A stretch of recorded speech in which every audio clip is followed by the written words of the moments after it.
36절부터 46절까지 찾으신 줄 알고 제가 여러분 대신하여 봉독해 올리겠습니다.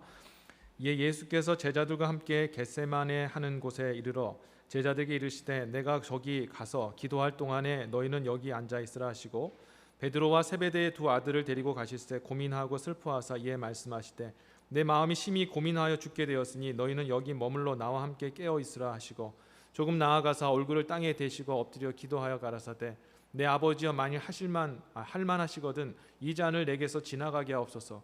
그러나 나의 원대로 마옵시고 아버지의 원대로 하옵소서 하시고 제자들에게 오사 그 자는 것을 보시고 베드로에게 말씀하시되 너희가 나와 함께 한시 동안도 이렇게 깨어 있을 수 없더냐.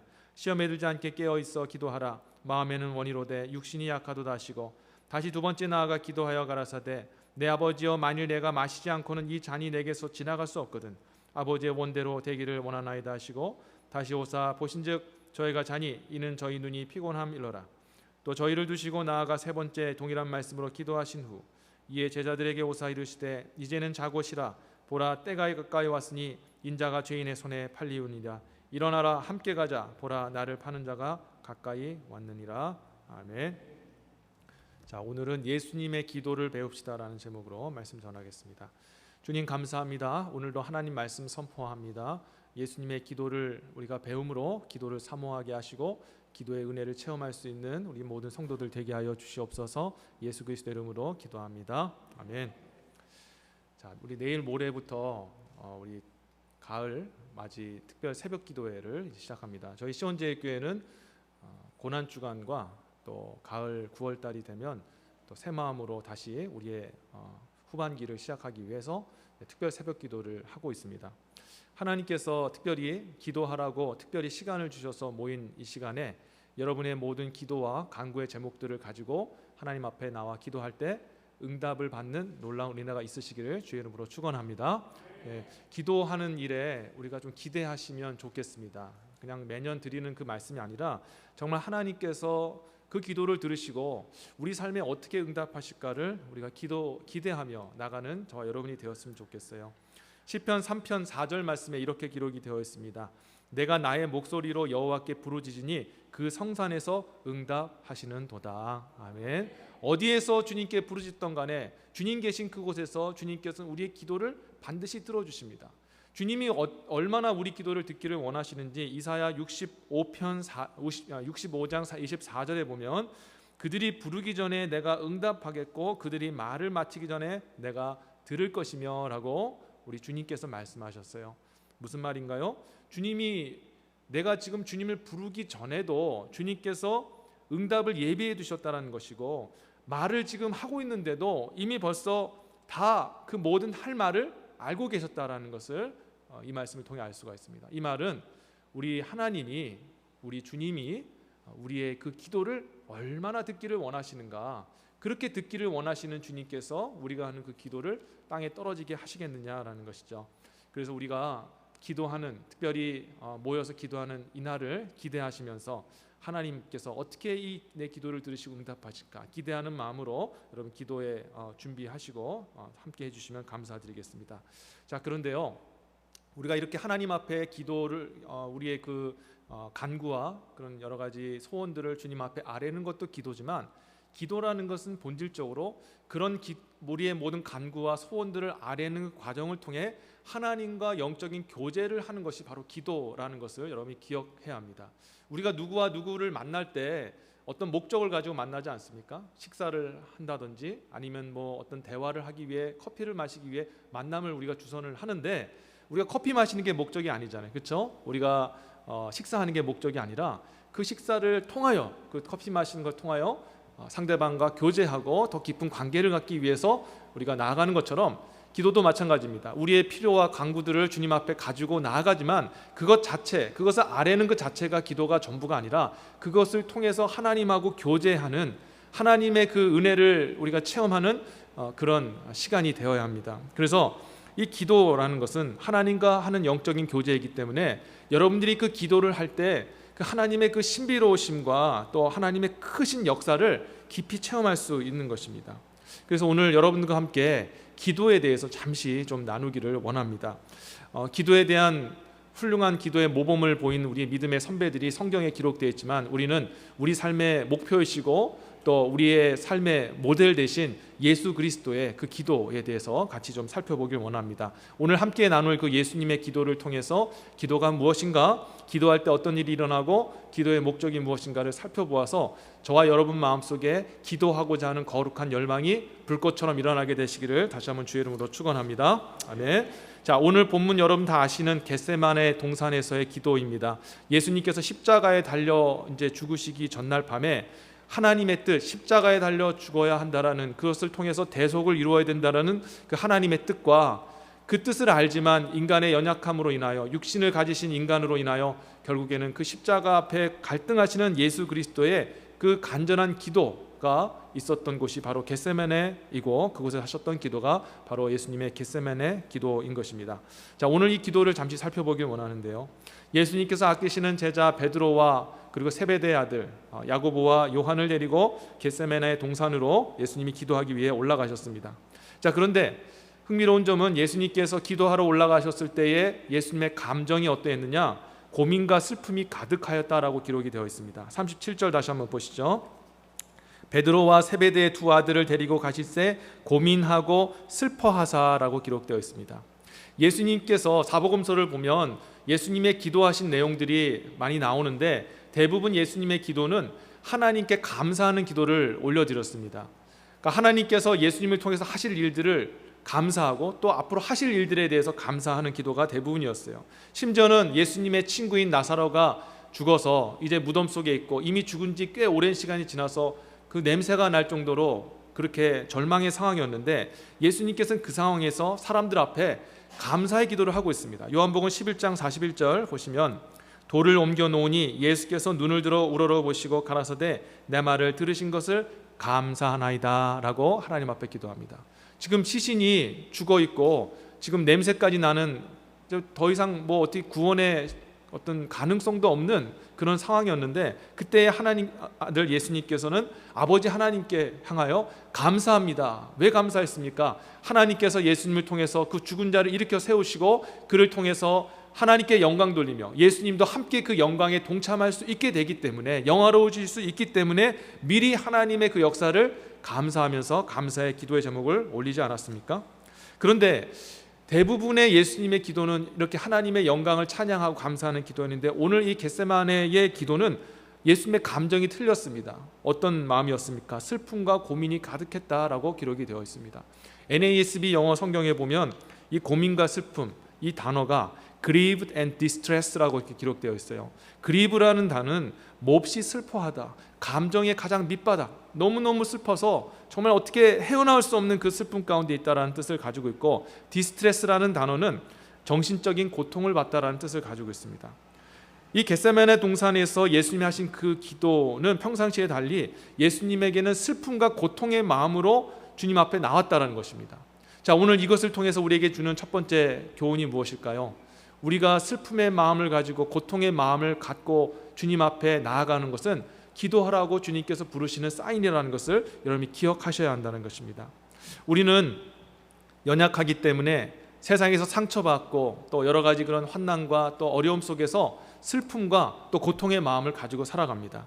우리 마음속에 늘 기쁨이 가득하고 감사가 가득했으면 좋겠지만 솔직한 우리 마음의 상태는 슬픔이 더 많고 또 상실과 고통의 마음이 더 크다라는 것을 우리가 인정합니다. 자, 그런데 이렇게 마음속에 슬픔과 또 마음의 괴로움이, 고통이 찾아올 때 우리는 그 마음을 가지고 주님께 기도하려 나오지 못할 때가 많이 있습니다. 이런 마음을 하나님께서 기뻐하지 않으실 것 같은 그런 우리의 오해가 있기 때문이죠. 하지만 그럼에도 불구하고 우리는 슬픈 마음이 있고 하나님 앞에 괴로운 마음이 있다 할지라도 그것 들고 가서 하나님께 기도하기가 너무 부끄럽고 죄송한다 할지라도 우리는 기도하는 자리로 그 마음 가지고 나아가는 저와 여러분이 되어야 될 줄 믿습니다. 왜냐하면 우리가 그런 슬픔과 고통의 마음을 가지고 하나님께 나아가지 않으면 오히려 그 마음을 사탄 마귀가 사용하여 우리에게 절망과 우리에게 마음속에 분노를 쏟아 놓아 버리기 때문이라는 것입니다. 예수님께서는요, 공생의 기간 동안에 위기가 딱 2번 있으셨습니다. 어떤 위기였냐면 지금 한 번은 겟세마네 동산에서 주님 앞에 십자가 앞에서 지금 위기를 맞으셨고, 다른 한 번은 예수님께서 공생의 사역을 시작하실 때 사탄의 시험을 받으신 그런 위기가 있었습니다. 사탄은 얼마나 악랄한지 예수님의 지금 상황에서 예수님의 그 약점을 너무나 잘 알았고 그 예수님의 약점을 파고들었습니다. 40주야를 굶으신 예수님, 얼마나 정말 육체적으로 배가 고프셨겠습니까? 그때에 사탄이 했던 미혹이 무엇입니까? 예수여, 당신은 능력이 있으신데 저 돌들로 하여금 떡을 만들어서 드십시오라고 그렇게 충동질합니다. 여러분, 얼마나 예수님께서 유혹이 되셨습니까? 육신의 가장 약한 부분을 건든 거죠. 또 뿐만 아니라 이 사탄은 예수님께 하늘 높이 올리셔서 그 영광을 보여주면서 뭐라고 얘기했습니까? 예수님이여, 당신이 나에게 절하면 이 모든 천하 만국의 영광을 바로 지금 내가 줄 수 있습니다라고 그렇게 이야기합니다. 그때 당시 예수님께서는 주님의 그 영광을 바라보며 그 천하 만국을 다스릴 그 주님의 그 꿈과 비전이 예수님에게도 있으셨습니다. 십자가에서 그 대속의 사역을 잘 감당하면 하나님께서 자신을 영화롭게 해주실 것, 그래서 모든 만유의 주가 되시게 하실 것을 예수님도 알고 계셨어요. 하지만 그럼에도 불구하고 예수님께서는 그 영광을 이루기 위해서 3년의 공생의 기간을 거쳐야만 했고, 그 공생의 마지막 때에는 십자가에 달려 죽는 그 마지막 희생이 있어야 된다는 것을 예수님도 알고 있었다는 것입니다. 그런 과정이 없이는 영광이 없다는 것을 예수님이 알고 있었는데, 이 사탄이 찾아와서 뭐라고 미혹했습니까? 이 모든 과정을 제가 생략해 드리겠습니다. 저에게 절하고 저를 따른다면 제가 이 모든 영광을 당장 당신에게 드리겠습니다. 그런 어떤 도발을 했던 것입니다. 또 마지막으로 어떤 도발을 했습니까? 높은 곳에서 예수님을 올리신 후에 뛰어내리십시오. 그러면 천사가 붙잡아 줄 것입니다. 이것은 예수님을 향한 대단한 조롱이었습니다. 왜냐하면 사탄은 지금 예수님께서 말씀 한마디만 하시면 모든 천사를 동원해서 자기를 제압하고 멸하실 수 있다는 것을 알았는데, 예수님께서 하나님의 그 구속의 놀라운 일들을 이루기 위해 스스로 그 하늘 영광을 버리고 하나님의 권세를 내려놓았다는 것을 이 마귀가 알았던 것입니다. 그래서 예수님으로 하여금 당신이 이 천사들로 동원하여서 떨어질 때 붙잡아 줄 것입니다. 예수님을 아주 크게 조롱한 것이죠. 권세를 내려놓으신 예수님을 옆에서 도발한 것입니다. 여러분, 제가 왜 이 말씀 드릴까요? 사탄이 예수님뿐만 아니라 저와 여러분들의 약점을 가지고 공격한다는 것입니다. 특별히 우리 마음속에 있는 이 슬픔과 또 마음의 이 고통, 이것을 가지고 하나님 앞에 나오지 아니하면 사탄이 우리 마음속에 있는 그 감정을 이용하여서 우리를 낙심하게 하고 하나님과 관계를 끊어버리고 사랑과의 관계를 파괴시키는 그런 악한 일을 행한다는 것입니다. 슬픔은 어떤 감정입니까? 내가 소중한 것을 잃어버릴 때 느껴지는 감정이죠. 사랑하는 가족을 잃거나 내가 원하고 소망한 것들이 이루어지지 않을 때 우리는 상실의 감정을 느끼며 마음속에 깊은 슬픔을 느끼게 됩니다. 그런데 이러한 상실이, 이러한 실패들이 한 번, 두 번, 세 번 계속 쌓이다 보면 어떤 마음이 들게 됩니까? 사람이 절망하게 되는 겁니다. 아, 나는 안 되는구나. 나는 할 수 없는 사람이구나. 이렇게 많은 슬픔이 쌓이게 되면 절망하게 되고, 결국에는 어떤 마음이 생기게 됩니까? 자신을 붙잡아 주셨던 그 하나님에 대한 신뢰가 무너지기 시작하는 겁니다. 하나님이 지금까지 날 도와주지 않으셨으니 앞으로도 나를 도와주지 않을 것이다. 앞으로도 나를 붙잡아 주지 않을 것이다. 내가 하나님을 믿어도 소용없다 하면서 하나님에 대한 믿음을 깨기 시작한다는 것입니다. 마음의 고통이 계속 쌓이게 되면요, 마음의 분노도 함께 찾아온다는 거 여러분 아십니까? 사람이 계속된 상실과 실패를 경험하게 되면 슬픔이 찾아오는데, 슬픔이 계속 쌓이다 보면은 마음속에 분노가 차오르기 시작합니다. 왜 그럴까요? 사람은 절망에 이르게 되면 그 절망의 이유를 찾게 되거든요. 도대체 왜 내가 이런 실패를 경험하게 됐는가? 내가 왜 이렇게 나락에 떨어지게 됐는가? 그 절망의 이유를 찾으려고 합니다. 그런데 인간이 어떤 문제를 가지고 있습니까? 오직 자기만을 사랑하는 자기 사랑에 죄악된 본성이 있기 때문에 그 원인을 자기에서 찾는 것이 아니라 다른 대상을 통해서 그 원인을 찾는다고 하는 것입니다. 주변에 있던 내 사람들, 그리고 하나님을 향해서 하나님이 그리하여서 내가 이 지경이 된 것이다, 그리고 저 사람 때문에 내가 이런 고통을 받는 것이다 하면서 분노를 향하게, 하나님을 향해 하게 하고, 그리고 사람을 향해서 분노하게 만드는 것입니다. 그래서 하나님을 향해 분노할 때는 어떤 식으로 분노가 표출됩니까? 자기의 그런 믿음을 이제는 던져버리고 신앙생활을 하지 않는 것으로, 사람을 향해서는 거친 말과 폭력적인 그런 행위로 그렇게 자신의 분노를 표출하는 것이죠. 여러분, 우리 마음에 이런 슬픔과 이런 어떤 마음의 고통이 있을 수 있습니다. 그건 자연스러운 겁니다. 예수님도 그리하셨기 때문이죠. 그러나 그 마음을 가지고 우리가 주님 앞에 기도하러 나오지 않는다면 반드시 사탄이 그 마음을 가지고 우리를 넘어뜨리는 일에 그 마음을 쓸 것입니다. 따라서 저와 여러분들은 마음에 슬픔이 있을 때, 또 마음에 괴로움과 고통이 있을 때 더더욱 주님께 나와서 기도하시는 저와 여러분 되시기를 주의 이름으로 축원합니다. 왜냐하면 이 마음을 가지고 주님 앞에 비록 내가 슬픔의 마음을 가지고 또 하나님 앞에 이 상한 심령을 가지고 나간다 할지라도 그 마음 가지고 주님 앞에 나아가면 하나님께서 그 마음을 사용하셔서 하나님을 만나게 되는 축복의 통로로 사용해 주시기 때문이라는 것입니다. 여러분, 마태복음 5장 3절에 보면 예수님이 이런 말씀하셨습니다. 심령이 가난한 자는 복이 있나니 천국이 저희 것이며 라고 하였습니다. 심령이 가난하다라고 했는데 이 심령이 가난하면 어떻게 천국을 볼 수 있겠습니까? 가난하다는 단어가 무엇인지를 좀 알아야 될 필요가 있는데, 가난하다라는 단어는 헬라어로 푸토코스라는 단어를 사용하여 표현합니다. 푸토코스라는 것은 한마디로 말해서 거지 상태를 얘기합니다. 파산 상태를 얘기합니다. 즉 생기 수단이 아무것도 없어서 사람에게 구걸할 수밖에 없는, 자기가 너무 무력하고 무기력해서 누군가 내 입에다가 양식을 떠놓지 않으면 살아갈 수 없는 그 완전한 그런 어떤 바닥의 상태, 이게 바로 푸토코스, 가난이라는 단어입니다. 우리가 생각하는 가난은 필요한 것이 있으나 상대적으로 필요한 것들이 상대적으로 비교할 때 없어서 느끼는 감정이기도 합니다. 우리가 그렇게 죽을 만큼, 정말 다른 사람이 도와주지 않으면 죽을 만큼 우리가 힘들지는 않지 않습니까? 대부분 잘 사는 사람에 비해서 조금 부족하니까 가난하다 느끼고, 풍족한 사람에 비해서 좀 부족하니까 우리가 스스로 가난하다 느끼죠. 그런데 지금 가난한 심령을 가진 자, 심령이 가난한 자라고 말할 때 이 푸토코스라는 단어는 완전히 영적으로 박살나고 파산된 사람을 이야기하고 있는 것입니다. 누군가 그 영적으로 도와주지 않으면 절대로 헤어나올 수 없는 완전 영적인 핍절의 밑바닥 상태를 지금 푸토코스라고 이야기를 하고 있는 것이죠.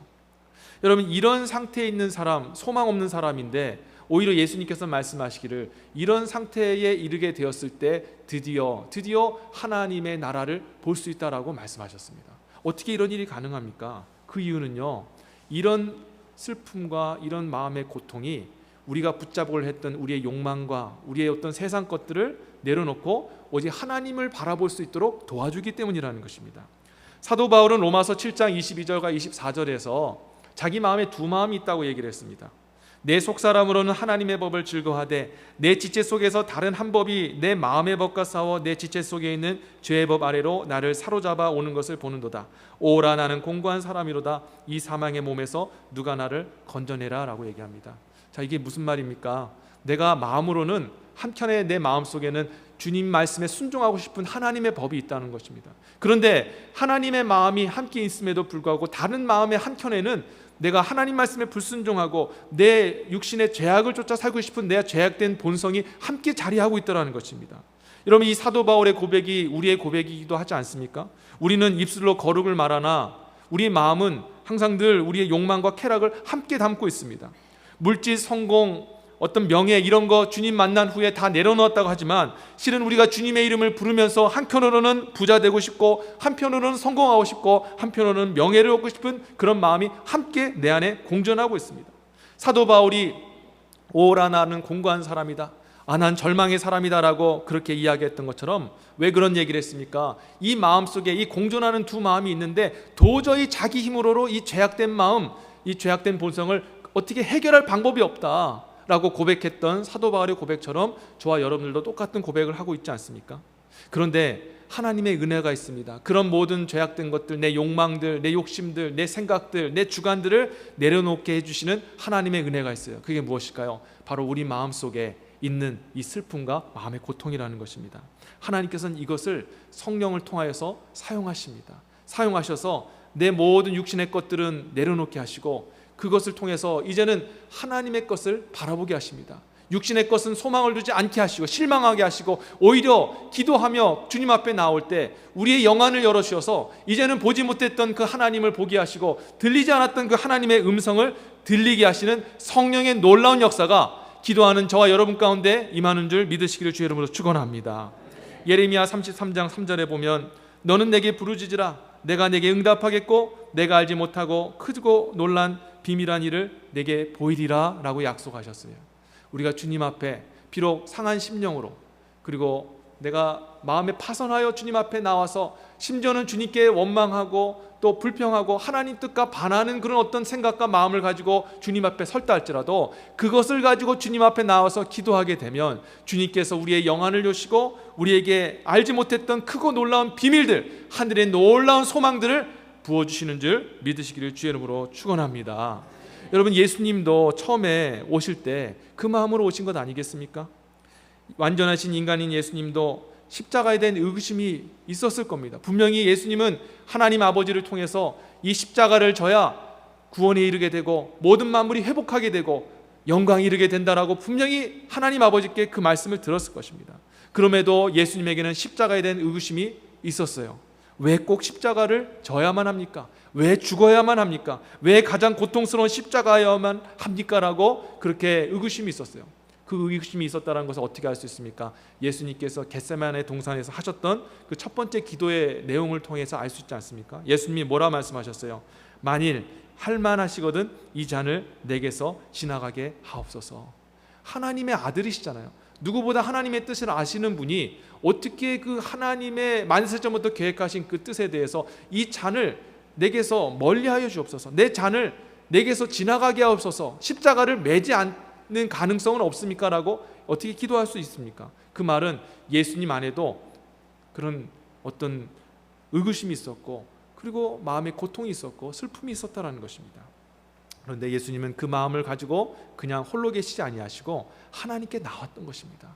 하나님 앞에 어떻게 보면 할 수 없는 기도 아니겠습니까? 하나님, 이 잔을 내게서 지나가게 하옵소서. 그것을 위해서 우리 하나님께서는 만세전부터 준비하시고 구약의 선지자를 보내시고 그래서 착착착 차근차근 준비하셔서 결국 때가 돼서 예수님이 오셨는데, 예수님께서 이제 십자가만 지시면 그 모든 일이 해결되어지는, 모든 것이 완성되어지는 그 중요한 찰나에 예수님께서 뭐라 말씀하셨어요? 주님, 이 잔을 내게서 좀 멀리 하시면 안 되겠습니까? 제가 십자가를 매지 않으면 안 되겠습니까? 라고 주님께 그렇게 얘기를 하셨다라는 것입니다. 여러분, 하나님의 마음이 어떻겠습니까? 그런데 하나님께서 그 마음도 받으셨어요. 그런데 놀라운 일이 벌어졌죠. 예수님께서 그 말씀하시고 나서 이런 기도를 하셨습니다. 만일 할만하시거든 이 잔을 내게서 지나가게 하옵소서라고 말씀하신 후에, 그러나 나의 원대로 마옵시고 아버지의 원대로 하옵소서라고 말씀을 바꾸시고 주께 순종하는 그런 마지막 모습을 보이신 거예요.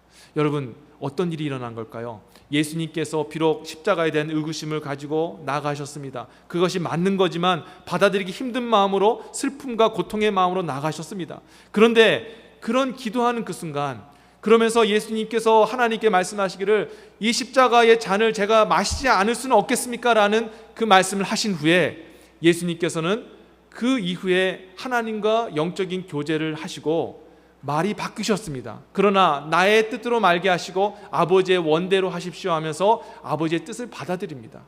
지금 예수님께서 하셨던 십자가를 내가 지지 않으면 어떻겠습니까? 라는 이 말씀과, 그리고 예수님의 그 마지막 고백, 그럼에도 내가 순종하겠습니다 라는 그 예수님의 말씀의 행과 행 사이에, 이 행간 사이에 어떤 일이 벌어진 것입니까?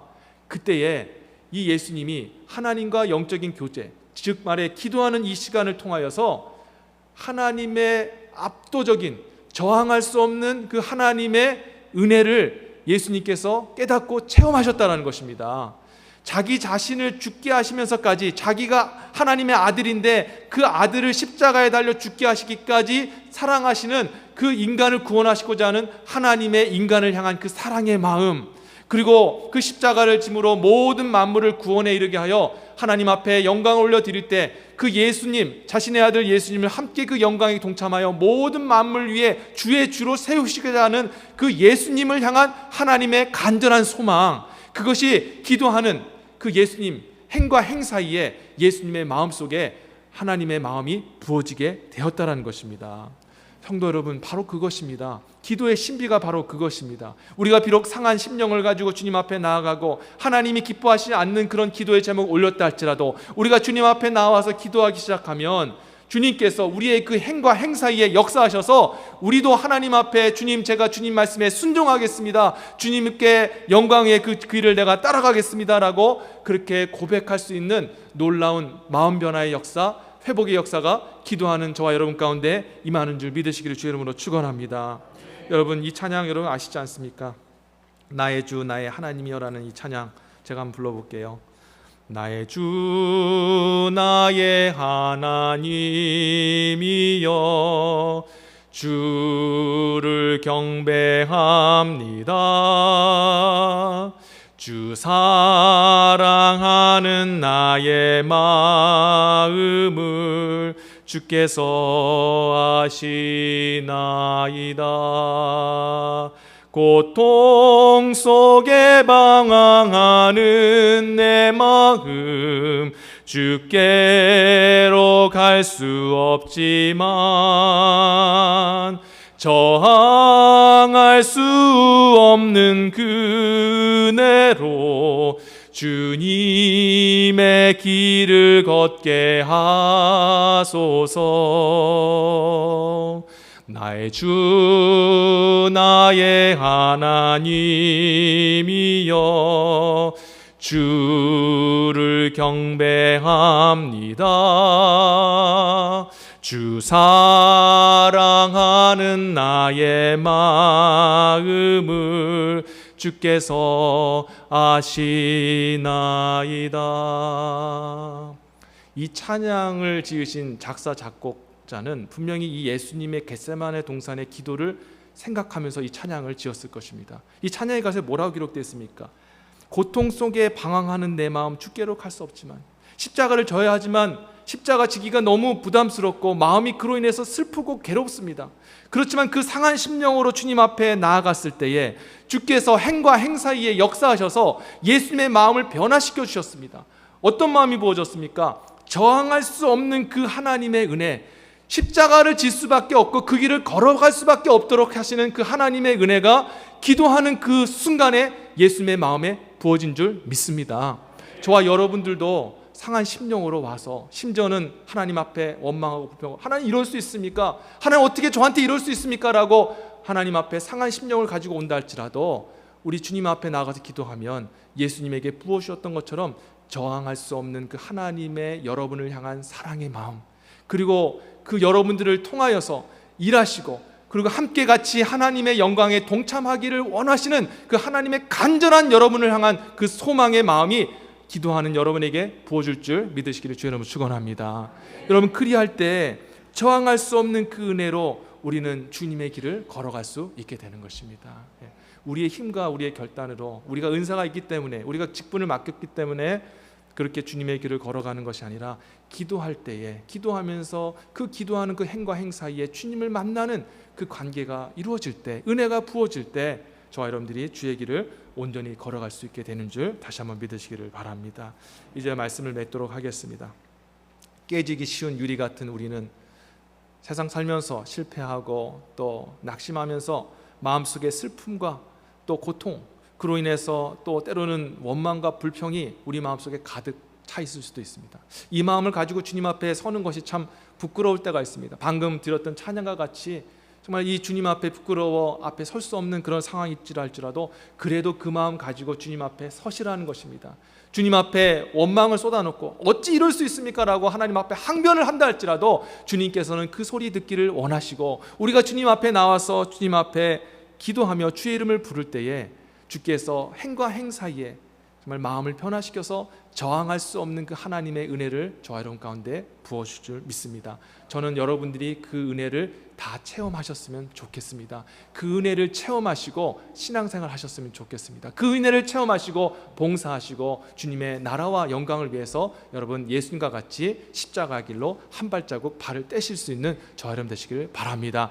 그 은혜가 기도하는 저와 여러분에게 임할 줄 믿습니다. 특별 새벽 기도회를 위해서도 물론 해야 되겠지만 여러분들이 마음속에 오늘 설교를 통해서 기도해야겠다, 그리고 기도하는 가운데 하나님의 그 은혜를 체험하겠다라는 그 거룩한 기도의 열망이 오늘 이 시간부터 불붙게 되시기를 주 예수의 이름으로 다시 한번 축원합니다.